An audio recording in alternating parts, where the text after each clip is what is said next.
Bem-vindo, caro teleouvinte, para mais uma emissão telebombástica da Bomba na História.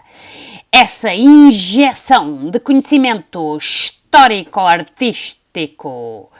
Esperamos que o caro teleouvinte se encontre de perfeita saúde, preparado para desconfinar, com juízo, claro está. Caso contrário, estaciona tudo outra vez em casa. Bom, hoje, caro teleouvinte, vamos abrir a porta a mais um novo tema. Desta vez, a cultura do cinema. E vamos falar em concreto da euforia das invenções. E não só, falaremos também deste longo e complexo período histórico entre guerras de caráter mundial. Pois bem, caro teleouvinte, prepare-se, agarre-se, vá buscar o jerrycan de pipocas para assistir a uma emissão hiper, mega, ultra bombástica. Prepare-se então, caro teleouvinte. Fique desse lado, nós ficamos deste. Telebomba no ar. Bombemos juntos. As primeiras décadas do século XX registaram uma dinâmica de mudança e ruptura estética nunca antes observada. Na sequência do impulso criado por algumas correntes artísticas da segunda metade do século XIX, Paris afirma-se cada vez mais como a capital da cultura e das artes, e a Europa como o centro político do mundo. Cada vez mais fortes, quer económica, quer tecnologicamente, as potências europeias exerceram a sua supremacia e espalharam os seus interesses pelos 5 continentes, com relevância para a Ásia e a África, onde mantinham colónias com enormes vantagens. De facto, um dos dados mais significativos desta época foi a expansão da civilização europeia, deixando marcas da cultura ocidental por todo o mundo. E também a ascensão dos Estados Unidos da América como grande potência mundial. Conturbado, agitado e conflituoso, o século XX acabou por ser marcado por imensos contrastes. De um lado, uma sociedade em crescente progresso económico, científico e tecnológico. Uma civilização essencialmente urbana e massificada. E, do outro lado, continentes e países cada vez mais pobres. Autênticos palcos de fome, guerra e miséria, totalmente dependentes, economicamente, do mundo ocidental. Todavia, o acentuado crescimento da indústria, da tecnologia e da produção não deixou de criar tensões políticas, rivalidades ideológicas e um clima de grande instabilidade entre potências, o que conduziria a conflitos de dimensão mundial. E se a Primeira Guerra Mundial foi o culminar da radicalização dos nacionalismos oitocentistas, já a Segunda Guerra Mundial veio a revelar-se um choque eminentemente ideológico, opondo 2 sistemas políticos profundamente antagónicos, a democracia ocidental e as ditaduras fascista e comunista. No início do século XX, a vida moderna, tão propagada pelos artistas e intelectuais do século anterior, era uma realidade. Novos inventos e descobertas na área da ciência e da tecnologia impuseram mudanças a um ritmo vertiginoso. Novos hábitos e costumes sociais afetaram o cotidiano das pessoas. A publicidade determinou gostos, atitudes e interesses massificados. A mulher adquiriu direitos e alterou a sua condição social e cultural. Os eletrodomésticos tenderam a facilitar progressivamente as tarefas rotineiras. O avião encurtou distâncias entre os lugares. O telefone traduziu-se num dos inventos mais revolucionários. O automóvel converteu-se no símbolo da civilização moderna. A comunicação social, a rádio, a televisão e a imprensa constituiu-se como um poder autónomo na sociedade. O cinema afirmou-se como a mais excelente revelação da modernidade e a música criou novos sons, novos ritmos e novas expressões, recorrendo a suportes e a influências de origens muito diversas. Estimulados por este ambiente e dispondo de condições favoráveis à pesquisa e à inovação, os artistas da vanguarda, desde logo na exposição dos Fauves, em 1905, enveredaram por uma via de ruptura e experimentalismo, à velocidade do tempo que assimilaram e à dimensão do espaço que conheceram. A Primeira Guerra Mundial provocou uma alteração profunda na ordem mundial. Surgiram novos Estados devido ao desmembramento do Império Austro-Húngaro, formou-se um regime de inspiração marxista na Rússia e os Estados Unidos da América afirmaram-se como a principal potência mundial. Os fatores que desencadearam esta guerra decorreram sobretudo do antagonismo político-militar entre dois blocos rivais. A Tripla Aliança, composta pela Alemanha, o Império Austro-Húngaro e a Itália, e a Tríplice Entente, Inglaterra, França e Rússia. Entre ambições imperialistas e nacionalistas e exaltados, fomentou-se todo um clima de instabilidade e agressividade entre as partes que culminou na questão dos Balcãs. A questão dos Balcãs esteve relacionada com a anexação da Bósnia-Herzegovina pela Áustria em 1908, que motivou a reação da Sérvia, e a 8 de junho de 1914, o arquiduque Francisco Fernando, herdeiro ao trono austro-húngaro, foi assassinado em Sarajevo por um estudante sérvio. A 28 de julho, o Império Austro-Húngaro declara guerra à Sérvia e, numa reação em cadeia, a 4 de agosto, todas as grandes nações europeias acabam por se envolver no conflito. Numa guerra entre potências detentoras de uma poderosa indústria bélica, foram utilizadas novas tecnologias militares cujas consequências foram catastróficas. Dos bombardeamentos massivos contra populações civis, ataques com artilharia pesada e gases tóxicos, resultaram 13 milhões de mortos e uma Europa totalmente em ruínas. Derrotada, a Alemanha foi obrigada a assinar o Tratado de Versalhes, que lhe impôs indemnizações, restrições militares e cedências territoriais.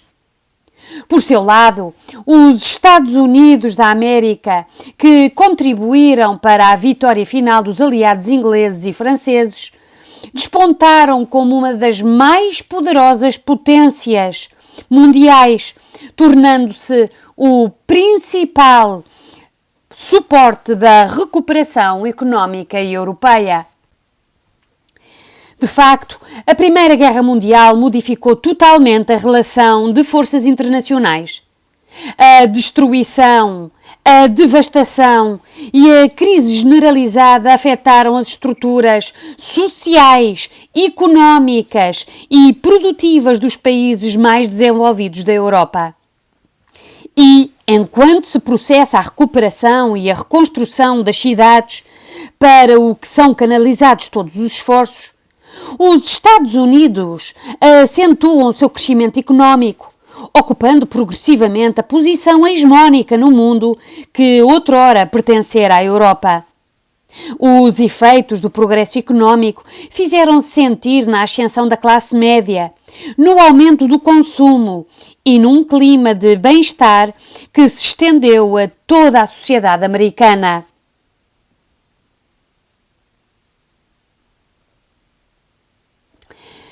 Num cenário de grande euforia e agitação urbana, celebra-se o renascimento da vida após o caos da guerra. As mulheres conquistam o estatuto de maior independência. A moda desempenha um papel de libertação e afirmação social. A indústria cinematográfica cria os primeiros mitos e heróis, que também emergem da vida real, como os gangsters Al Capone e Dillinger, num cenário em que a vida e a ficção se inspiram mutuamente. É o tempo dos loucos anos 20, em que as invenções, a velocidade e as comunicações contagiam a vida moderna, cujos ecos chegam à Europa, fazendo esquecer as amarguras da guerra. Outros fatores, porém, condicionaram a evolução dos acontecimentos na Europa. Por exemplo, a Revolução Bolchevique, comunista, na Rússia, em 1917, seguida da criação da União das Repúblicas Socialistas Soviéticas em 1922, constituiu um momento histórico de extraordinário impacto mundial. A Revolução Russa, modelo da Revolução Proletária, preconizada por Karl Marx, lançou os fundamentos do primeiro Estado socialista, que passou a exercer profunda influência no cenário internacional. A Rússia transformou-se na União Soviética, uma das maiores potências mundiais, rivalizando com os Estados Unidos da América, o grande líder do mundo capitalista. Um novo clima de instabilidade política e social instaurava-se na Europa, reagindo à humilhação imposta nos tratados do pós-guerra. Emergiu na Alemanha uma vontade nacional que culminou na fundação em 1919 do Partido Nacional Socialista, embrião da doutrina nazi, fundada por Hitler. Uma tendência que, em Itália, inspirou a criação do Partido Nacional Fascista em 1921, gênese do fascismo iniciado por Mussolini. Numa Europa economicamente debilitada, a Guerra Civil de Espanha contribuiu decisivamente para o despontar do segundo grande conflito à escala mundial. A Guerra Civil de Espanha transformou-se num confronto ideológico entre as forças da direita e da esquerda. No entanto, tornou-se também num palco de ensaio para testar armamento que veio a ser utilizado na Segunda Guerra Mundial. Conflito esse que fez chegar ao poder mais um ditador, Francisco Franco. E em 1939 dávamos início a esse conflito mortífero, trágico e devastador que foi a Segunda Guerra Mundial. Apelando à criação de uma nova ordem europeia, baseada nos princípios nazis da superioridade racial alemã, Adolf Hitler, o Führer do Terceiro Reich, apelou à unidade nacional para a recuperação dos territórios alemães perdidos na Primeira Guerra Mundial e preconizou o extermínio das raças inferiores, as minorias religiosas, étnicas e políticas, como judeus, ciganos e comunistas. A sua política culminaria no Holocausto, um autêntico genocídio sistemático, cometido contra estas gentes em campos de concentração, através de câmaras de gás e fuzilamentos massivos. Os objetivos e as suas teses racistas e antissemitas foram defendidos no seu livro Mein Kampf, A Minha Luta, datado de 1925. O conflito assim gerado opôs as potências do eixo, Alemanha, Itália e Japão, aos aliados, França, Grã-Bretanha, Estados Unidos da América e União Soviética, tendo vitimado cerca de 55 milhões de pessoas, entre os quais 6 milhões de judeus, e provocando cerca de 190 milhões de refugiados. No célebre Dia D, 6 de junho de 1944, os aliados desembarcaram na Normandia e cercaram o exército alemão. Was underway. An hour later, horrified German sentries along the Normandy coast saw a vast armada appear out of the mist. They had had no warning.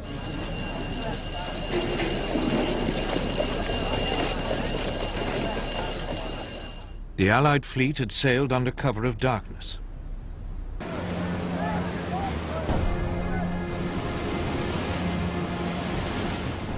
But as they closed in, German artillery and machine guns opened fire.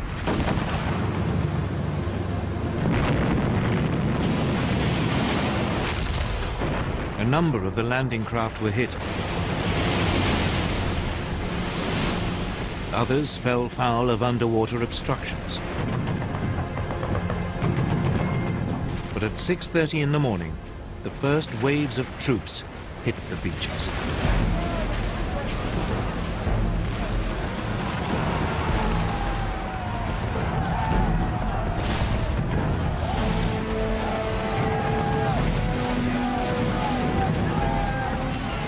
At the far western end, the US 4th Infantry Division came ashore near at what they called Utah Beach.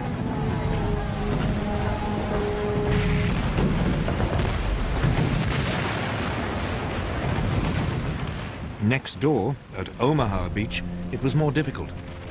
The beach was a defender's dream, with high cliffs and few ways inland.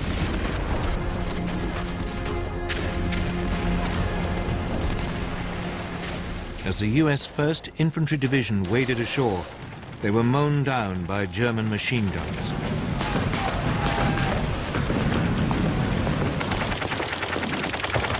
To make matters worse, the Americans' amphibious tanks were swamped.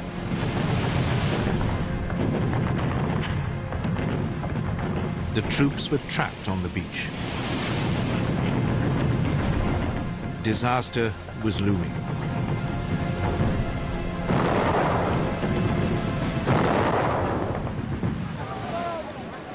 But finally, a few of the soldiers managed to scale the cliffs.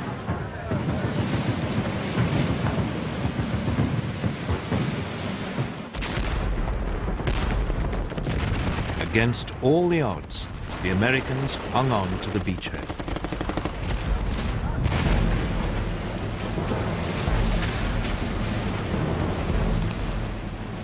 Further east, in the center of the landing area, Britain's 50th Infantry Division came ashore at Gold Beach.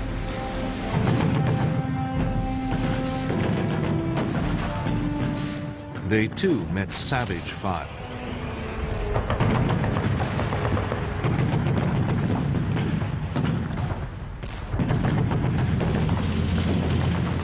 But now, the British deployed their funnies.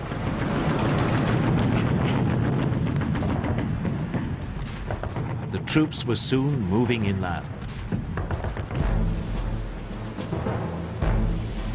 At the adjoining landing spot, Juno Beach, the Canadian 3rd Infantry Division faced a similar situation.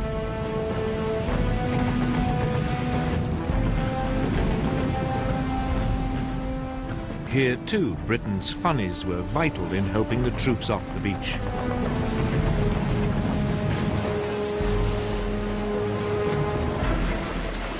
finally, on the far left flank at Sword Beach, the British 3rd Infantry Division met only patchy resistance.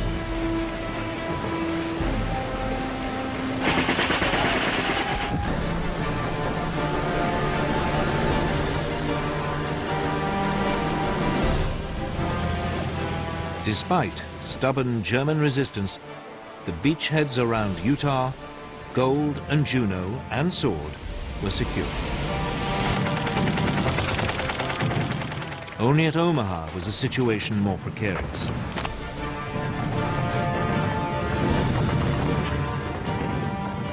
By nightfall on June the 6th, over 100,000 Allied troops had been landed in Normandy.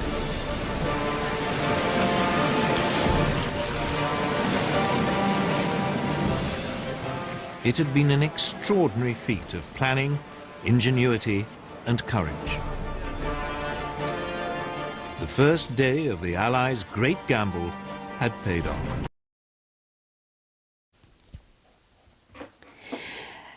A 30 de abril de 1945, Hitler suicidou-se no seu quartel-general. Mas porque o Japão não se rendia, a guerra só terminaria com o lançamento das bombas atómicas sobre Hiroshima e Nagasaki a 6 e 9 de agosto de 1945, provocando uma autêntica tragédia humana.